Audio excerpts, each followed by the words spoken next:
એકલો એકલો ગંગણે તમારી માં ધૂણે આવી અમે તમારે ઘરે ભાઈ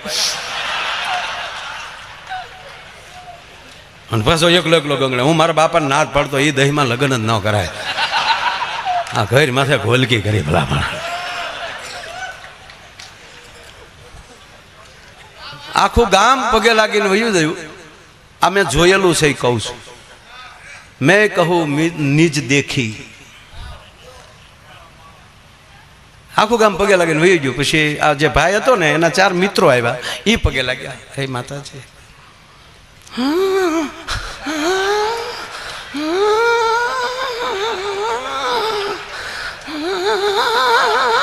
દાંત લઈ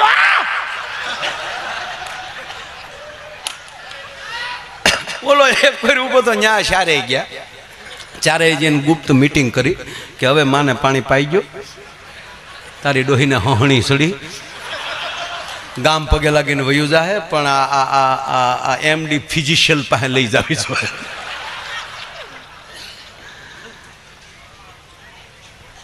એને કયો પાણી પાઈ ગયું તાવડો ઊભો બહુ કે મારે ન કહેવાય યાર મારે અહીંયા રહેવાનું હોય ગાંડા અને તમે ભાઈબંધ કીધી કામે આવો ભલા હમણાં ભાઈબંધ કીધી કામે આવો મિત્ર એડા કીધી સુખમાં પાછળ પડ્યો રે દુઃખમાં આગળ હોય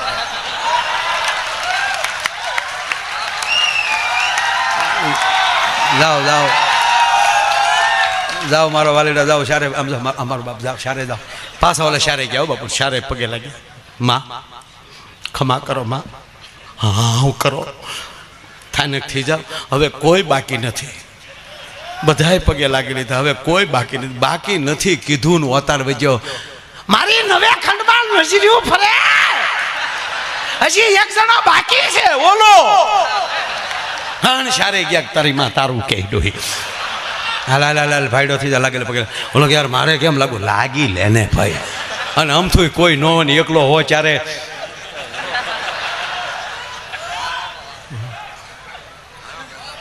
આવ્યો હાવજ મેદાનમાં એ નહીં આવ્યો પડકે આવીને આમ પલોઠી વાળીને જ્યાં પગે લાગવા આમ લાંબો હાથ કર્યો હન અવતાર વજ્યો આવ્યો શરણે આવ્યો માઈક માઈક માઈક બોલો કે સૂટા શેડા દેને મારી માં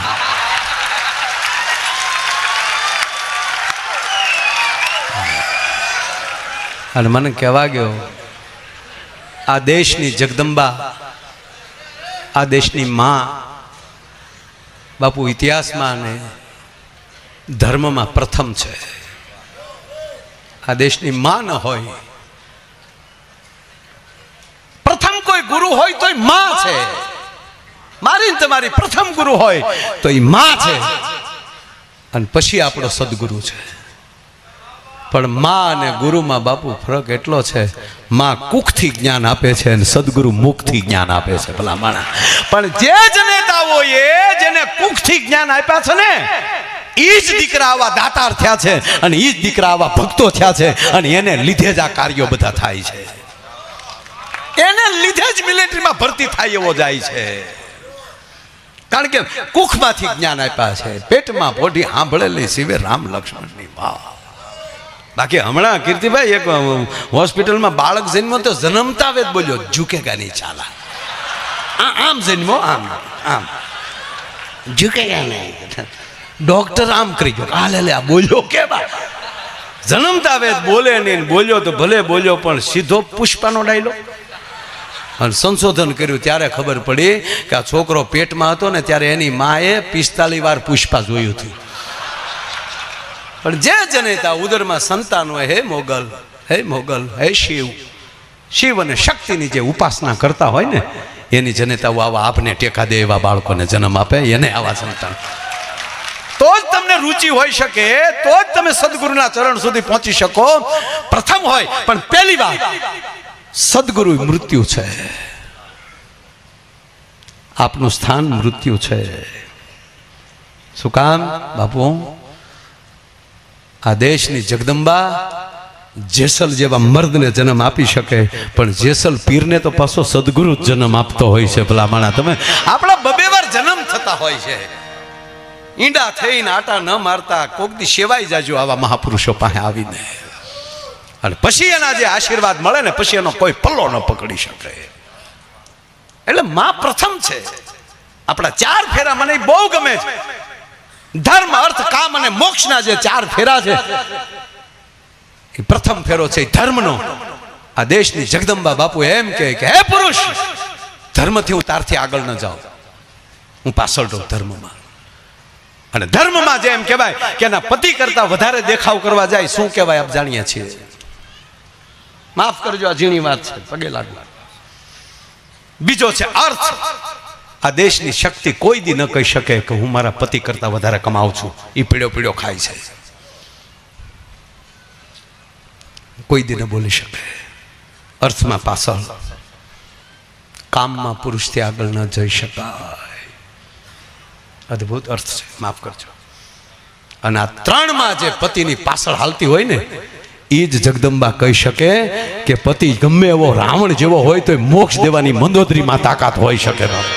અને ત્રીજી વાત, આ દેશનો પુરુષ કદાચ કહેવાય જો રાવણ બની શકે, પણ તાકાત છે કોઈની મંદોદરીની કોઈ ભૂલ કાઢી શકે. આ દેશનો પુરુષ બાપુ દુર્યોધન બની શકે, પણ છે કોઈની તાકાત ભાનુમતી માટે એક શબ્દ બોલી શકાય. શું આ દેશની જગદંબાઓએ લાજુ રાખી છે બાપુ. છેલ્લી વાત કહું, મને નીકળી વાત એટલે કહું, હજી તમારી કોઈ તૈયારી નહોતી. જે દિવસે દ્રૌપદીના વસ્ત્રહરણની જે તૈયારી થઈ બાપુ, અદ્ભુત. મારા નાથે લાજ રાખી. પૂજ્ય મોરારી બાપુ તો એવું બોલ્યા કે કૃષ્ણએ દ્રૌપદીની લાજ નથી રાખી, આખા હિન્દુસ્તાનની લાજ રાખી છે. આ ક્ષણ વહી ગઈ હોત તો ક્યાં મોઢે સનાતન આપણે વખાણ કરી શકત. આખા ભારતને વસ્ત્ર પૂર્યા બાપુ તે દે. પણ ઈ રાત દી હાથમાં છે, દીવે વાટું ચડે છે. દાસી જાન દુર્યોધનના સ્વયં કક્ષમાં જ્યાં દીવા પ્રગટાવા આવે, ભાનુમતી કહે છે, બાની, દાસી બેટા, હા બા સાહેબ, આ દીવા રેવા દે. આય દીકરી, આ દીવા રેવા દે. કે કાતા કાજેનું મોઢું જોવા જેવું નથી. આજ મારે એનું મોઢું નથી જોવું. દુર્યોધન સ્વયં કક્ષમાં આવે છે.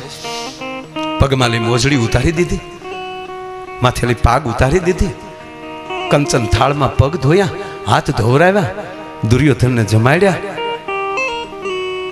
અને પોતાના કક્ષમાં જ્યાં દુર્યોધન આવે છે, ભાનુમતીના કક્ષમાં, સળપ દઈને પેન્ટ ખેવી લીધું.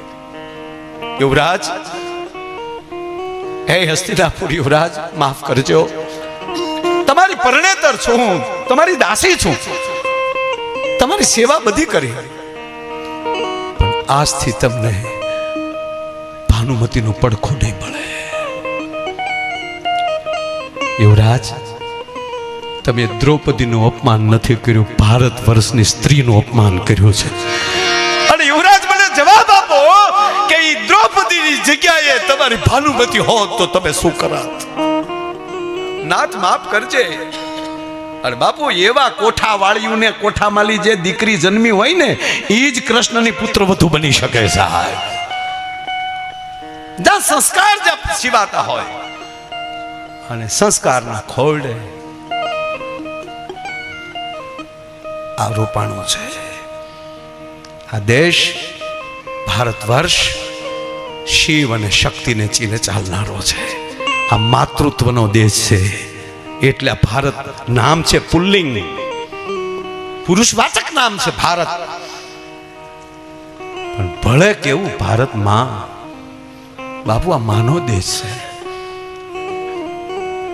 અને નગીનદાસ સંઘવીના શબ્દોમાં કહું તો એણે એ કીધું કે આ મોટા ઓઢણા વાળીઓ જ્યાં સુધી ભારતમાં બેઠ્યું ને, ત્યાં સુધી પરદેશના બાપની તાકાત નથી કે હિન્દુસ્તાનનો વાળ વાકો કરી શકે. જ્યાં મોટા ઓઠણા વાળું, બાકી જ્યાં ટૂંકું થઈ ગયું એના તો હવે શું કરવું? આપણે નાથ મોરડા જ કાઢી નાખ્યા હોય એની વાતું ન હોય સાહેબ.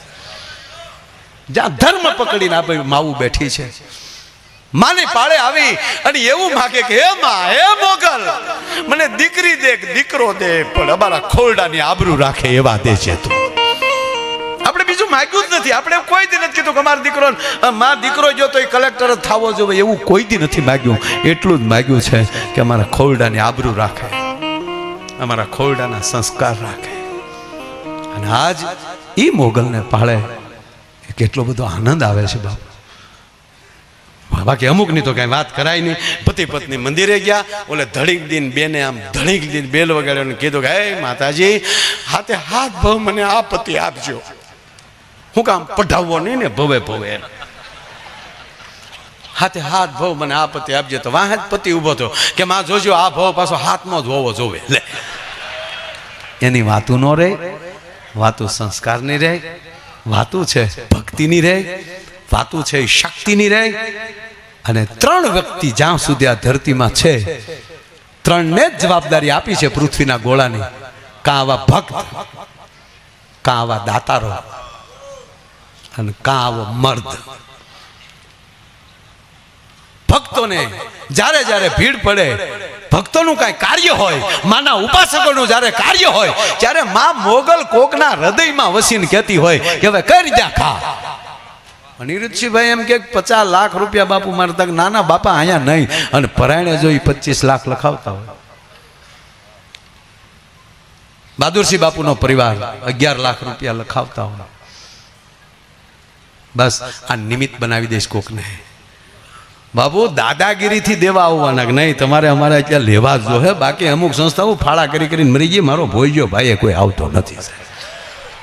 આખી રાત પ્રોગ્રામ કે 250 રૂપિયા આવે ટેજમાંથી. અને આયોજક ડોળા કાઢતા, હજી થોડુંક કહેજો, દેતા રે. પછી અમને એમ થાય કે અમે અમારા ઘડિયાળું દેતા જાય થાય ને, ગાડીમાં ડીઝલ કાઢી દઈએ તને.